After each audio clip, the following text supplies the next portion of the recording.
सो hello everyone, myself Nikhil Soni. मैं आप सभी का स्वागत करता हूँ एक्मे एकेडमी के इस यूट्यूब चैनल पर। और आज हमारे साथ में जुड़ चुके हैं तुषार, जो कि बिलोंग करते हैं सिकंदराबाद, उत्तर प्रदेश से। तुषार आज हमारे साथ जुड़ चुके हैं अपनी अचीवमेंट्स को बताने के लिए, किस तरीके से एक्मे एकेडमी ने उन्हें हेल्प किया अपने गोल्स को अचीव करने के लिए, और आगे आने वाले जितने भी उनके गोल्स हैं उन्हें और किस तरीके से वो अचीव करते हैं with Acme academy. So I welcome Tushar. आपका स्वागत है एक्मे एकेडमी के इस यूट्यूब चैनल पर। और प्लीज तुषार, आप कुछ अपने बारे में बताइए।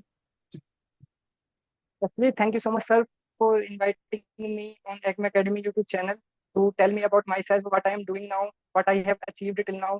So let me start with my introduction. My name is Tushar Verma, and I am from Secunderabad district, Bulandshahr, Uttar Pradesh. Currently, I am doing my BCA. I am in third year, and I have completed my university exams. So waiting for the result. And in recently, I have uh, done my CUT exam in which I have scored 216 marks, and I have also given IPU-CET exam in which I have achieved all India rank 1 in that. So this is in short about me. So very well. So जैसा हमने देखा, तुषार ने CUET में भी एक बहुत अच्छा score हासिल किया है। और ऑल इंडिया रैंक, जो आईपीयू का कॉमन एंट्रेंस टेस्ट होता है, उसमें ऑल इंडिया रैंक 1 हासिल किया है, which is a quite an achievement for every person, जो कि एक काफ़ी बड़े अमाउंट, बड़ी ऑडियंस के बीच में से निकल कर ऑल इंडिया रैंक 1 हासिल करते हैं। Okay, so moving on the interview process. आपने, तुषार, एक्मे एकेडमी किस तरीके से आपको पता चला कि एक्मे एकेडमी में एमसीए के एग्जाम्स की पढ़ाई की जाती है? तो बेसिकली इतना तो मेरे को क्लियर था कि मेरे को आगे एमसीए ही करना है, तो उसके लिए मैं बेस्ट कॉलेज सर्च करने लगा। यूट्यूब पर मैं स्क्रॉल करने लगा कि how can I get A best college for MCA. तो ऐसे ही स्क्रॉल करते करते एक मुझे चैनल दिख गया, यूट्यूब यूट्यूब पर दिख गया। कार्तिक सर वहाँ पर मेंटर हैं, पर पढ़ाते हैं, मैथ पढ़ाते हैं मतलब, और सारे सब्जेक्ट जो भी इन्वॉल्व हैं इसमें वो पढ़ाते हैं। तो फिर मैंने डिसाइड किया कि मैं कार्तिक सर से कनेक्ट होकर अपनी प्रिपरेशन स्टार्ट करूंगा।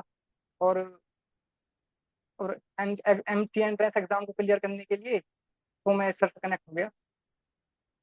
Right, right. सो जैसा हमने देखा, आपने सीयूईटी और आईपीयू दो एग्जाम्स आपने क्रैक किए with a very good scores and very good rank.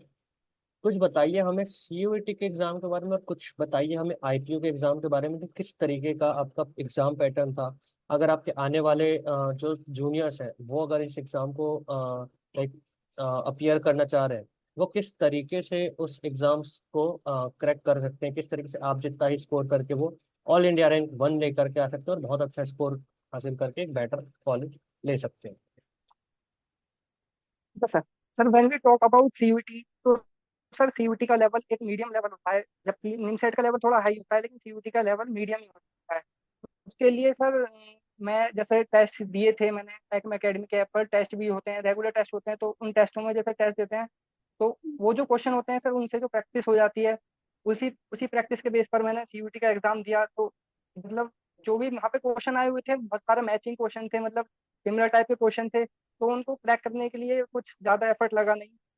और रीजनिंग में भी बिल्कुल, मतलब क्वेश्चन का पैटर्न जो था बिल्कुल सिमिलर ही था जैसा आया हुआ था। बट एक आध क्वेश्चन उसमें कंप्यूटर के जो थे वो आउट ऑफ सिलेबस भी आए थे, तो वो मैंने छोड़ दिए, वो मैंने जानबूझकर अटेम्प्ट ही नहीं किए, क्योंकि निगेटिव मार्किंग का भी उसमें सिस्टम था, तो इस वजह से मैंने वो छोड़ दिया। इसलिए कंबाइनली मैंने देखा कि मैथ के क्वेश्चन में ज़्यादा अटेंड कर पा रहा था, रीजनिंग के क्वेश्चन में ज़्यादा अटेंड कर पा रहा था, तो मैंने उस पर ही फोकस करके अपना टारगेट को अचीव किया। Very good. और और आईपीयू बात के करें बारे में अगर बात करते आईपीयू हैं के तो लिए। आईपीयू का लेवल Yes. तो इजी ही। जी सर, आईपीयू का लेवल तो इजी था, मतलब कुछ क्वेश्चन उसमें अलग भी नहीं थे, जो टेस्ट सीरीज में हमने क्वेश्चन करे थे वो तो सिमिलर ही क्वेश्चन थे। आई डोंट थिंक मेरा 25 क्वेश्चन आए थे आईपीयू में मैथ के, तो आई डोंट थिंक उसमें से एक भी गलत होगा। 25 के 25 क्वेश्चन बिल्कुल सेम ही थे, और इवन मुझे ज़्यादा सॉल्व करने की जरूरत ही नहीं पड़ी, पेन उठाते ही वो अपना क्वेश्चन सॉल्व हो जाते थे, इतना ही था। और रीजनिंग की बात करते हैं, रीजनिंग भी इतना हाई लेवल नहीं था, मतलब नॉर्मल ही रीजनिंग था, बस थोड़ा सा इंग्लिश में कॉम्प्रिहेंसिव टाइप क्वेश्चन थे तो उसमें थोड़ा टाइम लगता ही है। तो उसमें मैंने एक आध क्वेश्चन लीव भी करा था और बहुत सारे क्वेश्चन मैंने अटेम्प्ट किए थे, बहुत सारे क्वेश्चन मैंने तुक्का भी मारने की कोशिश की थी। तो ओवरऑल इस तरीके से मैंने किया था।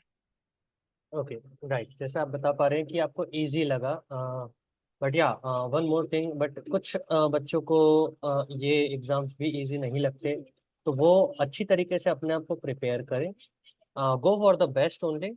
और बेस्ट के साथ साथ आपको बेटर की भी तैयारी होती रहेगी। जैसे मैं कहता हूँ कि अगर निमसेट बेस्ट है तो सीयूईटी बेटर है, आईपीयू बेटर है, एमएच सीईटी बेटर है। आप इनकी भी तैयारी ऑटोमेटिकली कर सकते हैं, राइट। सो या यस सर। मूविंग ऑन, आपकी अब तक की एक्मे के साथ की जर्नी कैसी रही? आपको किस तरीके से आपने अपने पढ़ाई को दिया समय, आपको वो एक बच्चों को गाइडेंस दे सकते हैं? बेसिकली मेरा शेड्यूल मैंने अपना फिक्स करके रखा हुआ था कि 2 बजे से 4 बजे के बीच में मेरे को मॉक टेस्ट देना है। एक या तो रिकॉर्डेड हो या कभी कभार लाइव, मतलब रेगुलरली लाइव मॉक टेस्ट होता था, तो वो मैं 2 से 4 के बीच में मॉक टेस्ट देता था। और और शाम को मॉक टेस्ट देने के बाद थोड़ा सा रिफ्रेश होने के बाद उसको फिर मैं मॉक टेस्ट का जो एनालिसिस था वो करता था, एनालिसिस करता। और उसके बाद जो भी क्वेश्चन मेरे को नहीं बन रहे थे उससे रिलेटेड पैटर्न के क्वेश्चनों को मैं निकालता और सारे क्वेश्चनों को कर लेता था। इस तरीके से मैंने सुबह को मैं नया टॉपिक ही पढ़ता था, मॉक, फिर दोपहर में मॉक, फिर उसका मॉक एनालिसिस। इस तरीके से मेरा पूरा दिन का शेड्यूल रहता था। शाम के लिए भी थोड़ा फोकस करता था जिससे कि वहां पर भी मेरी पकड़ बनी रही। राइट। तो ये तो आपका प्रॉपर एक स्केड्यूल आपने बता दिया। एज ए स्टूडेंट आप इसी चीज़ को फॉलो करें तो आप भी एक ग्रेटर अचीवमेंट हासिल कर सकते हैं। Okay, moving on to the other question. What inspires you to score this high on these exams of MC entrance exams like CUET as well as in IPU, और आने वाले भी जो एग्जाम्स है लाइक NIMSET, है ना, जो कि हमारा मेन टारगेट होता है। आपको इनके लिए एक अच्छा स्कोर करने के लिए क्या चीज़ ऐसे इंस्पायर करती है? Basically the main thing is एक अच्छा कॉलेज मिल जाए सर एमसीए के लिए तो इट विल बी बेटर। क्योंकि सर मैंने बहुत सारे सीनियर से भी अपने से पूछा है कि मैं बीसीए कर रहा हूँ और एक डिसेंट कॉलेज से ही मैं बीसीए कर रहा हूँ। तो वो दे सजेस्ट मी कि आप अच्छे कॉलेज के लिए या कोई गवर्नमेंट कॉलेज हो उसके लिए आप जाएं, जिससे कि आपको एक अच्छा एनवायरनमेंट मिल सके और अच्छी अच्छी कॉलेज के प्लेसमेंट में आप बैठ सकें। तो सर वहां से जर्नी कुछ अलग ही हो जाती है, क्योंकि ये जो 1 साल का वो पीरियड है जिसमें मैं तैयारी कर रहा हूँ, तो यही मेरा आगे के 4 साल को डिसाइड करने वाले हैं, तो why not preparing for that. Yes, of course, right, correct. So जैसा कि हमने देखा, आपने अपने आप को प्रूफ कर दिया सीयूईटी और आईपीओ जैसे एग्जाम्स में।